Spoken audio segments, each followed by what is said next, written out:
PSC का question है जो कि मार्च में 2022 में लिया हुआ एग्ज़ाम है। ये लेटेस्ट एग्ज़ाम इसका है। हाल फिलहाल में जो एग्ज़ाम लिया है बीपीएससी एई का असिस्टेंट इंजीनियर का, उसी का ये पेपर है। एडवर्टीजमेंट नंबर 1/19 जो मार्च में आयोजित किया गया था। आगे जो एग्ज़ाम आ रहा है 3/20 और 7/20 जो एग्ज़ाम बाकी है बीपीएससी एई का असिस्टेंट इंजीनियर का, उसके लिए ये काफ़ी इंपॉर्टेंट है। प्रीवियस ईयर का क्वेश्चन इससे डायरेक्ट इसका कॉन्सेप्ट यही है, इसी के अकॉर्डिंग वो क्वेश्चन सेट करेगा, क्योंकि दोनों का सिलेबस जो था सेम है। 1/19, 3/19, इसके बाद 3/20 और 7/20, ये चारों का जो है सेम सिलेबस दिया हुआ है एडवर्टीजमेंट का, इसलिए जो चारों का जो क्वेश्चन पैटर्न होगा वो सेम होगा। इसलिए हम लोग प्रीवियस ईयर काफ़ी इंपॉर्टेंट हो जाता है आगे के एग्ज़ाम के लिए, इसलिए हम लोग इसको देख रहे हैं। तो ये सीरीज बी हो गया। पेपर 4 है जनरल साइंस इंजीनियरिंग, इसमें टोटल 6 पेपर होता है 1 to 6। तो पेपर 4 जो है जनरल साइंस इंजीनियरिंग इसमें है, इसका सिलेबस दिया हुआ है। जनरल साइंस इंजीनियरिंग का ये पेपर है जो पेपर 4 होता है। टोटल 100 मार्क्स का होता है, 50 क्वेश्चन होता है इसमें, 1 आवर में सॉल्व करना रहता है। इस 1 घंटा में 50 क्वेश्चन, और एक क्वेश्चन का जो है मार्क्स 2 मार्क्स का रहता है, तो टोटल 100 मार्क्स का इसका मार्क्स होता है टोटल पेपर का। इसमें एक इम्पॉर्टेंट इंस्ट्रक्शन ये है कि इसका जो निगेटिव मार्किंग नहीं रहता, मीन्स नो निगेटिव मार्किंग। इसका जो पेपर होता है बीपीएससी का, उसमें कोई भी निगेटिव मार्किंग नहीं होता। तो बिंदास पूरा पेपर अटेम्प्ट करना रहता है इसमें, क्योंकि निगेटिव मार्किंग है ही नहीं इसमें। दूसरा इंपॉर्टेंट इंस्ट्रक्शन इसमें यह है कि जो पेन यूज करना रहता है इसमें ब्लैक या ब्लू ही यूज कर सकते हैं। जो OMR फिल करने के लिए जो पेन यूज किया जाता है वो ब्लैक या ब्लू यूज कर सकते हैं। और इसमें कोई इंस्ट्रक्शन इंपॉर्टेंट नहीं है। मेन इंपॉर्टेंट यही है कि 50 क्वेश्चन है, नो निगेटिव मार्किंग है और ब्लैक या ब्लू पेन यूज करना है इसमें। ये मेन इंपॉर्टेंट इसको सॉल्व करने का पर्पस मेन है कि 3/20 जो एग्ज़ाम है उसके लिए, और 7/20 जो पेपर बचा हुआ है बीपीएससी एई का, उसके लिए काफ़ी इंपॉर्टेंट पेपर होगा। तो इसको सॉल्व कर रहे हैं। फर्स्ट क्वेश्चन पे आते हैं। फर्स्ट क्वेश्चन क्या कर रहा है? फर्स्ट क्वेश्चन मेरा है, if B multiply a scalar to the unit vector. अगर हम किसी स्केलर को मल्टीप्लाई करते हैं यूनिट वेक्टर में तो क्या होगा, वो पूछ रहा है। If B multiply a scalar to the unit vector, तो जब स्केलर को मल्टीप्लाई करेंगे यूनिट वेक्टर में तो क्या होगा, उसका मैग्नीट्यूड जो होगा वो चेंज हो जाएगा। The magnitude will be change accordingly the direction change नहीं होगा। The magnitude of will be not change according, magnitude तो चेंज होगा। इस तरह से इसका करेक्ट जो आंसर हो जाएगा magnitude will be change, that is A. Next है, tendency of rotation of the body along any axis is also known as. बोल रहा है कि टेंडेंसी ऑफ रोटेशन, किसी रोटेशन टेंडेंस कर रहा है, tendency of rotation of body along any axis, किसी एक्सिस के बाद उसको क्या बोलेंगे। जो टेंडेंसन होता है, मान लिया जाए ये बॉडी है, इसको अगर हम इस एक्सिस के अबाउट रोटेट कर रहे हैं तो इसको क्या बोलते हैं, तो इसको टॉर्क बोलते हैं। रोटेशन हो गया, tendency to rotation about any axis, that is called torque. ठीक है। नेक्स्ट है, the algebraic sum of the resolve part of number of forces in given direction in equal to the resolve part of the resultant in the same direction, this is as per the principle. ये क्या principal कर रहा है, algebraic सम का force is equal हो गया किसका, resolve force का जो पार्ट हो रहा है उसका, इसको क्या बोलते हैं, तो इसको रिजोल्यूशन ऑफ फोर्स का रिजोल्यूशन जो होता है ये प्रिंसिपल है। Next, equation of motion can be use. Equation of जो मोशन है वो किस में यूज होता है, इक्वेशन ऑफ मोशन जो यूज होता है, स्ट्रेट लाइन होता है अलोंग द, जिस डायरेक्शन में यूज कर रहे हैं उस डायरेक्शन में ही अलोंग डायरेक्शन इसको यूज करता है इक्वेशन ऑफ मोशन। इसी के अकॉर्डिंग जो फॉर्मूला होता है V is equal to U plus AT। V बराबर U प्लस AT जो लीनियर इक्वेशन है, या फिर स्ट्रेट लाइन इक्वेशन कर सकते हैं या मोशन इक्वेशन कर सकते हैं। V is equal to U plus AT, ये इक्वेशन लीनियर इक्वेशन या इक्वेशन ऑफ मोशन कर सकते हैं जो स्ट्रेट लाइन के according, that means along the line of action, तो स्ट्रेट लाइन के अकॉर्डिंग इसका आंसर हो जाएगा। Which of the following method of contouring is most suitable for hilly terrain. Hilly terrain के लिए कौन सा जो है कंटूरिंग का जो मेथड है उसको यूज करते हैं हिली टेरेन में। तो हिली टेरेन में हम लोग टैक्योमेट्रिक यूज करते हैं। हिली टेरेन में कौन सा कंटूरिंग मेथड यूज करते हैं, तो टैक्योमेट्रिक मेथड यूज करते हैं, that is D. Hydrographic survey deal with. Hydrographic survey जो होता है हम लोग जानते हैं, हाइड्रोग्राफिक सर्वे कहाँ यूज किया जाता है, जो वाटर बॉडीज़ के लिए किया जाता है और लार्ज वाटर बॉडीज़ के लिए किया जाता है। मतलब hydrographic survey deals with the mapping of large water bodies, that is A.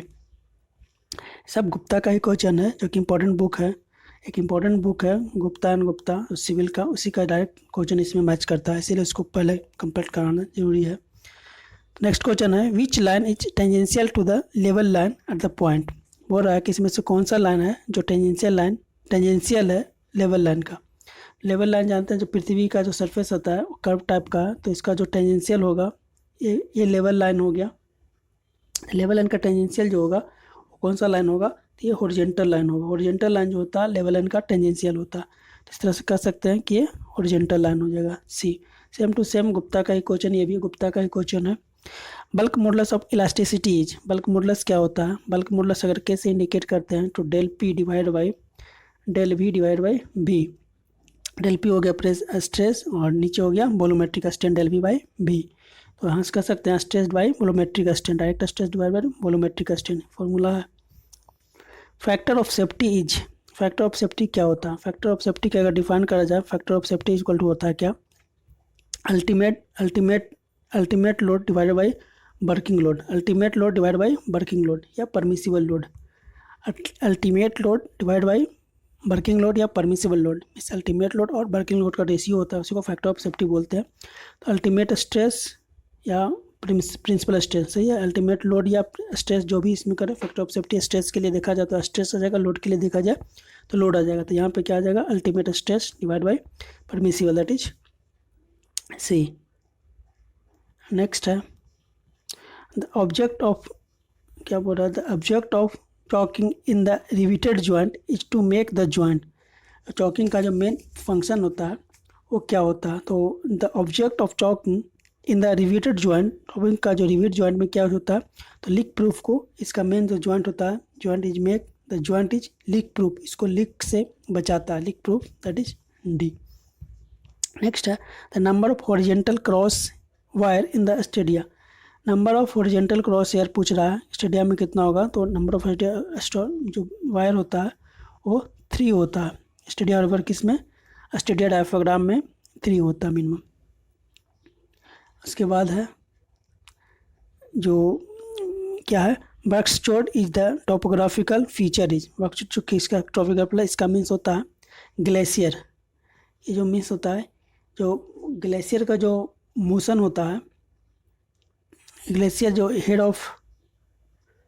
Head of mountain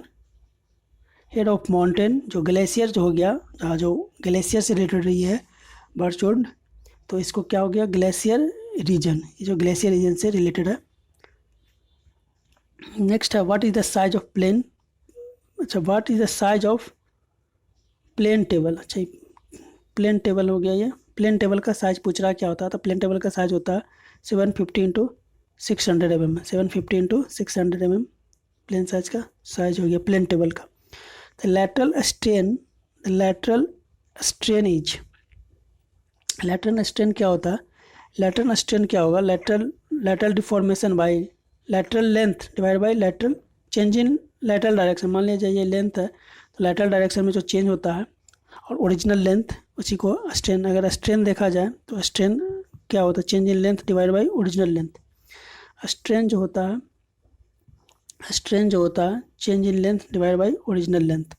अगर लेटरल डायरेक्शन में निकाल रहे हैं तो लेटरल लेंथ हो जाएगा, और लीनियर डायरेक्शन में निकाल रहे हैं तो लीनियर लेंथ हो जाएगा। तो यहाँ पे लेटरल स्ट्रेन पूछ रहा था, तो लेटरल स्ट्रेन क्या था, the ratio of deformation in area का रेशियो नहीं होता था, ratio of axial deformation to the original length. Axial के लिए लीनियर हो जाएगा, लीनियर स्ट्रेन।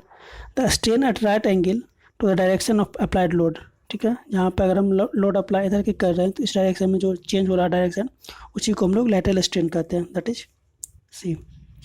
नेक्स्ट है marble is the example of, marble किसका एग्जाम्पल है, तो मेटामॉर्फिक रॉक का एग्जाम्पल है। मार्बल किसका एग्जाम्पल है, मेटामॉर्फिक रॉक का एग्जाम्पल है, जो सैंडस्टोन सेडिमेंट्री रॉक होता है, उससे चेंज होता है तो मेरा मार्बल बनता है। सैंडस्टोन सेडिमेंट्री रॉक है, सेडिमेंट्री रॉक से चेंज होता है तो मार्बल बनता है, और सैंडस्टोन से चेंज होकर के मार्बल का फॉर्मेशन होता है, that is metamorphic rock.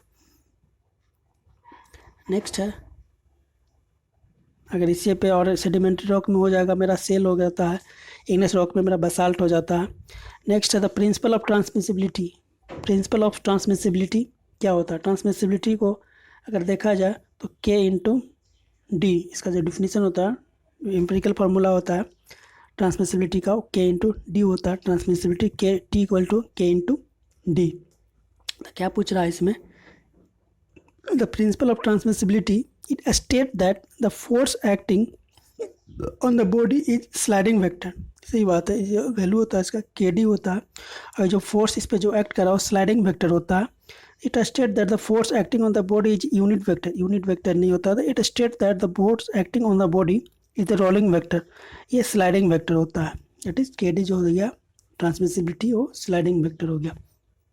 Next है the first class brick should have the minimum crushing strength.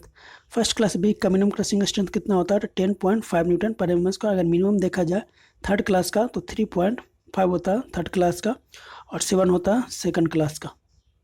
अगर 7 देखा जाए तो सेकंड क्लास का, थर्ड क्लास के लिए मेरा 3.5 होता है किसका, थर्ड क्लास के लिए, और फर्स्ट क्लास के लिए मेरा 10.5।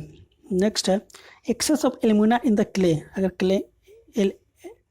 क्ले का अगर एक्सेस कर दिया जाए, मतलब क्ले में एल्यूमिना एक्सेस कर दिया जाए तो क्या होगा, तो change the colour of brick from the red to yellow, red से येलो हो जाएगा। इसका काम किसके वजह से होता है, तो ये मैग्नीशिया के वजह से होता है। अगर रेड से येलो चेंज हो रहा है तो किसके वजह से हो रहा है, वो मैग्नीशिया के वजह से होता है। Make the brick crack and warp on drawing, ये जो होता है make the brick crack and warp, जिस समय ड्राइंग कर रहा है उस समय उसमें क्रैक आता है, वार्प करता है, ये होता है एल्यूमिना की वजह से। जब एक्सेस एल्यूमिना बढ़ जाता है तो उसके वजह से क्या हो जाता है, क्रैक आ जाता है। जब ऑन द ड्राइंग, जिस समय ड्राइंग करता है, improve impermeability and durability of the crack नहीं।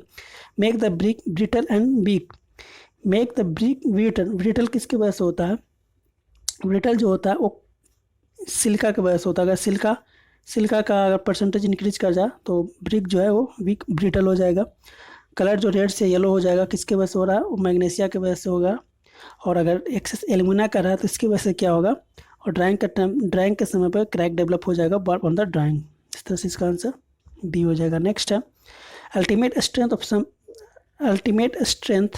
Of cement is provide. Ultimate बोल रहा है ना, अल्टीमेट स्ट्रेंथ किसके वजह से होता है, अल्टीमेट स्ट्रेंथ जो होगा C2S के वजह से होगा। अल्टीमेट स्ट्रेंथ जो देखा जाए, अल्टीमेट स्ट्रेंथ C2S के वजह से होता है। और अगर अर्ली स्ट्रेंथ देखा जाए तो किसके वजह से डेवलप होता है, तो C3S के वजह से होता है, ट्राइकैल्शियम सिलिकेट डाइकैल्शियम सिलिकेट। यहाँ पर पूछ रहा है क्या अल्टीमेट किसके वजह से होगा, तो डाइकैल्शियम सिलिकेट। और ट्राइकैल्शियम सिलिकेट के वजह से किसका होता है, अर्ली स्ट्रेंथ जो होता है डेवलप, तो ट्राइकैल्शियम सिलिकेट के वजह से होता है। लेकिन यहाँ पे अल्टीमेट था तो C2S हो जाएगा। नेक्स्ट है the durability of concrete is proportional to. Durability जो होता है वो किसके प्रोपोर्शनल होता है, वो पूछ रहा है।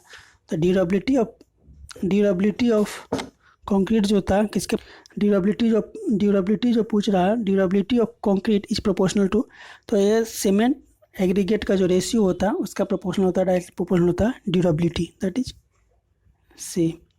नेक्स्ट है if the depth of water in an channel is greater than critical depth. Depth of water जो है पूछ रहा है, depth of water is a greater than critical depth. Depth of water जो है वो ग्रेटर हो रहा है किससे, क्रिटिकल डेप्थ के। इस डेप्थ को क्या कहते हैं, इसको सब क्रिटिकल बोलते हैं। जो डेप्थ अगर ग्रेटर हो जाए जिस डेप्थ का क्रिटिकल डेप्थ से, तो उसको हम लोग सब क्रिटिकल बोलते हैं। और सब क्रिटिकल कोई दूसरा नाम क्या है, ट्रायंगल फ्लो, इसको हम लोग ट्रायंगल फ्लो कहते हैं, that is C. Torrential flow किसको कहते हैं, सुपर क्रिटिकल फ्लो को कहते हैं, सुपर क्रिटिकल फ्लो का नाम है। और जब बाई मेरा जो फ्लो का जो डेप्थ है वो लेस हो जाता है इससे क्रिटिकल फ्लो से, तब होता है सुपर क्रिटिकल फ्लो। इसमें डेप्थ ग्रेटर हो रहा था तो हो जाएगा मेरा सब क्रिटिकल फ्लो।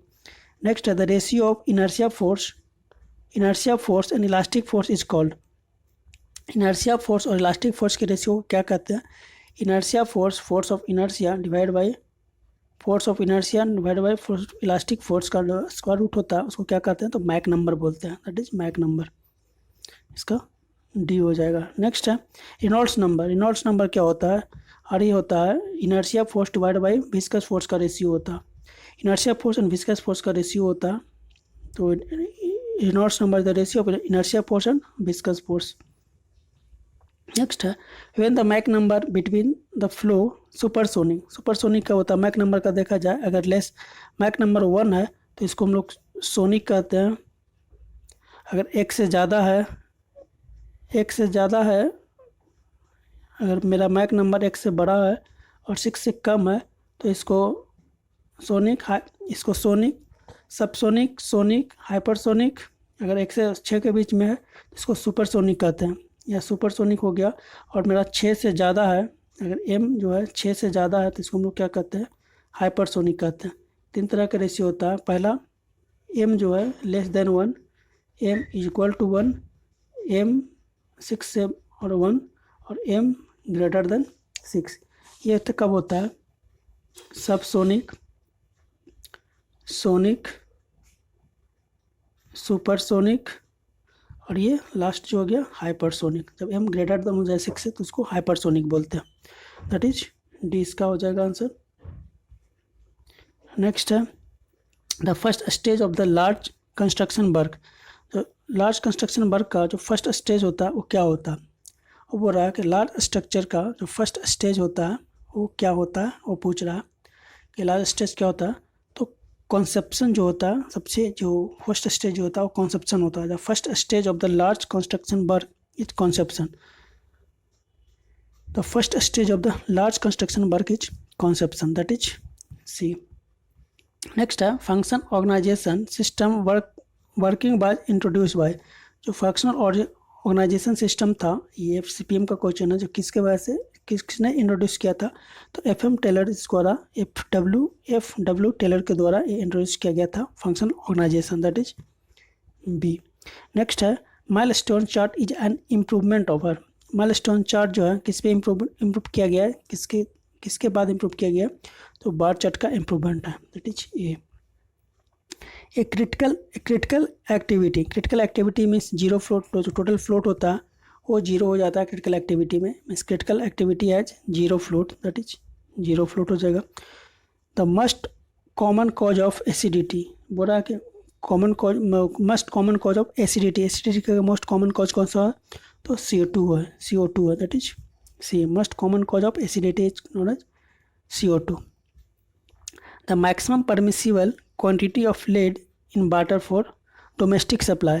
डोमेस्टिक सप्लाई के लिए मैक्सिमम परसेंटेज कितना, लीड का कितना परसेंटेज बोल रहा है, वो पूछ रहा है कि लीड का मैक्सिमम परसेंटेज कितना होना चाहिए डोमेस्टिक सप्लाई के लिए। डोमेस्टिक सप्लाई के लिए लीड जो होता है वो मैक्सिमम कितना होना चाहिए, 0.05 ppm, 0.05 ppm, that is B. Next है the plain sedimentation tank. In a plain sedimentation tank under the normal condition impurity are removed. Plain sedimentation के टैंक द्वारा जो इम्प्यूरिटी रिमूव होता है वो अप्रॉक्स 70% रिमूव होता है, that is C. The process of purifying water by passing through a bed of fine granular material. अगर fine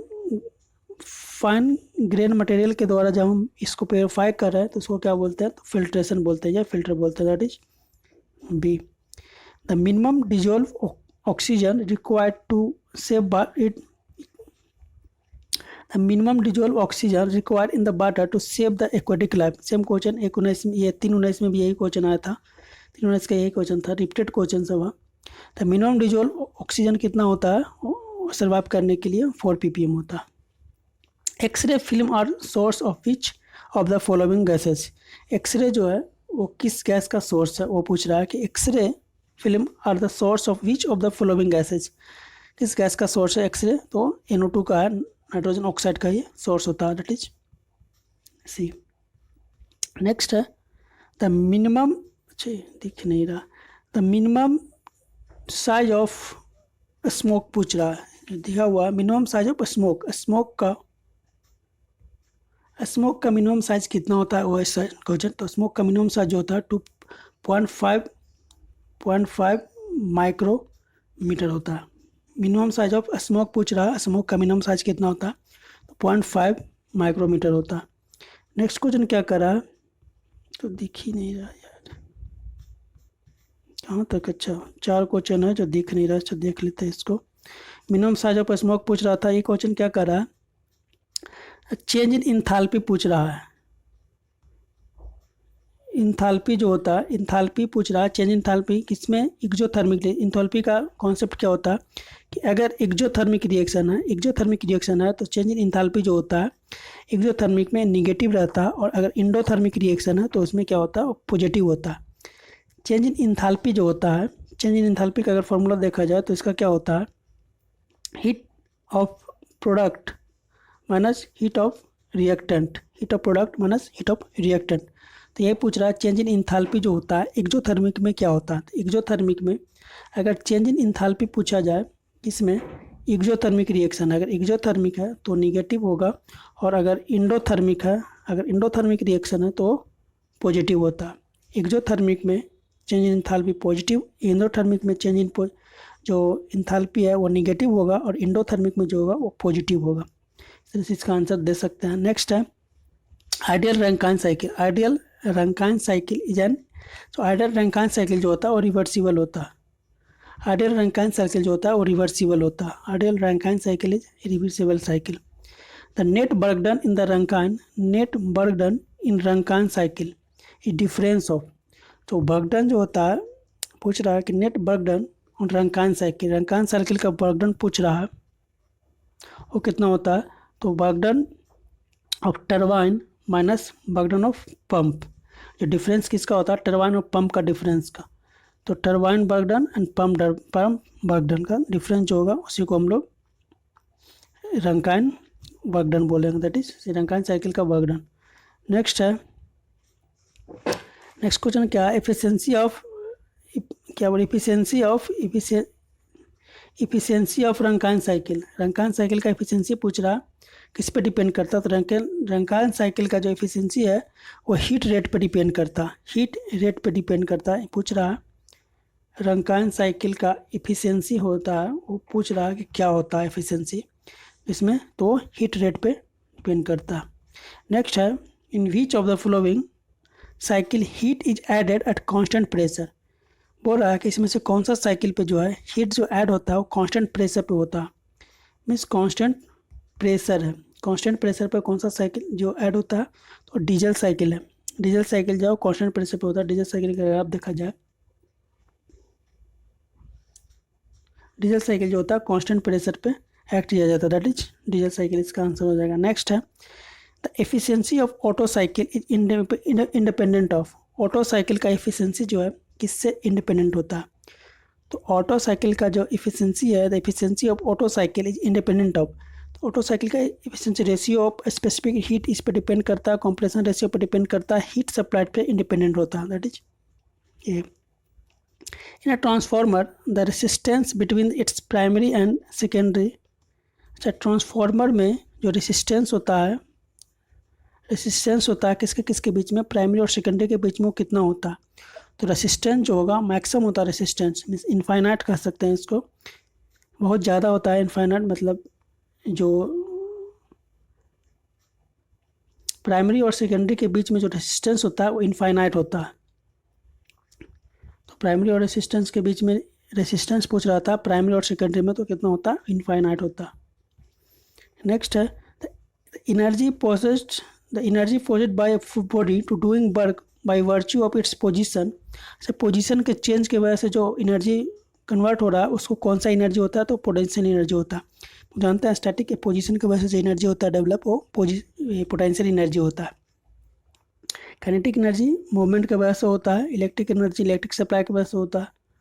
next है कर्व ऑफ वायरिंग रेडियस। इस कर्व का रेडियस जो है वायरिंग कर रहा है उसको हम कौन सा कर्व कहेंगे, तो ट्रांजिशन कर्व होता है। वैसा कर्व जिसका रेडियस जो है वायरी कर रहा है, रेडियस समय से बाद वायरी कर रहा है, अगर रेडियस ट्रांजिशन कर्व का देखा जाए इस तरह से होता है। तो ट्रांजिशन कर्व का रेडियस जो है वो वायरी करता है, means varying radius is known as transition curve. Next है the angle by which the forward tangent deflect from the back tangent. कह रहा है कि एक फॉरवर्ड टेंजेंट है, ये बैक टेंजेंट हो गया, ये जा रहा था, इससे डिफ्लेक्ट कर दिया मेरा फॉरवर्ड टेंजेंट। तो जो डिफ्लेक्शन एंगल हो गया, ये जो एंगल डिफ्लेक्ट किया उसको क्या बोलते हैं, तो इसको डिफ्लेक्शन एंगल कहते हैं। कितना डिफ्लेक्ट किया, दैट इज डिफ्लेक्शन एंगल। यहाँ पे आ गया डिफ्लेक्शन एंगल ये। नेक्स्ट है the neutral axis of cross section of the beam the neutral axis पूछ रहा है कि इसका cross section of beam is that axis at which the bending stress. Neutral axis किसको बोलते हैं, किस एक्सिस को बोलते हैं, वहाँ पर बेंडिंग स्ट्रेस क्या होगा। अगर बेंडिंग स्ट्रेस का हम लोग डायग्राम देखा जाए तो लीनियर बनता है। अगर ये मान लिया जाए बीम क्रॉस सेक्शन हो गया, इसका बेंडिंग स्ट्रेस देखा जाए न्यूट्रल एक्सिस पे, ये मेरा न्यूट्रल एक्सिस हो गया, तो ये बेंडिंग स्ट्रेस हो गया, ऊपर में कॉम्प्रेसिव, नीचे में टेंसाइल। तो न्यूट्रल एक्सिस पे जो स्ट्रेस होता है वो 0 होता है। तो इसका सिंपल सा अगर डायग्राम से ही देखते हैं तो ये जो यहाँ पे जो स्ट्रेस होता है न्यूट्रल एक्सिस पे वो 0 होता है, दैट इज ए। नेक्स्ट है गिब्स मॉडल लीजिए। गिब्स मॉडल कौन सा मॉडल है, तो गिब्स मॉडल एक रिजिड मॉडल है। गिब्स मॉडल जो है रिजिड मॉडल है। अगर फ्लेक्स ये गिब्स ये कैनेडी मॉडल का था, अगर कैनेडी मॉडल का था तो सेमी मॉडल होता था। गिब्स मॉडल जो हो गया वो रिजिड मॉडल हो गया, और कैनेडी मॉडल का था, कैनेडी मॉडल जो है वो सेमी मॉडल है।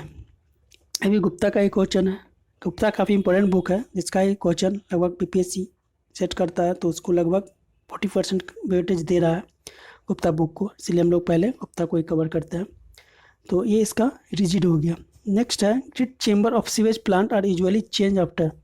जो ग्रिड चेंबर होता है किसका, it's grid chamber of sewage plant. Sewage plant का जो ग्रिड चेंबर है कितने दिन में चेंज करते हैं वो पूछ रहा है कि grid chamber of sewage plant usually change after, कितने दिन में चेंज करते हैं इसको, तो आफ्टर 2 वीक, 2 वीक के बाद उसको चेंज करते हैं लगभग। Grid chamber of sewage plant are usually change in the 2 week.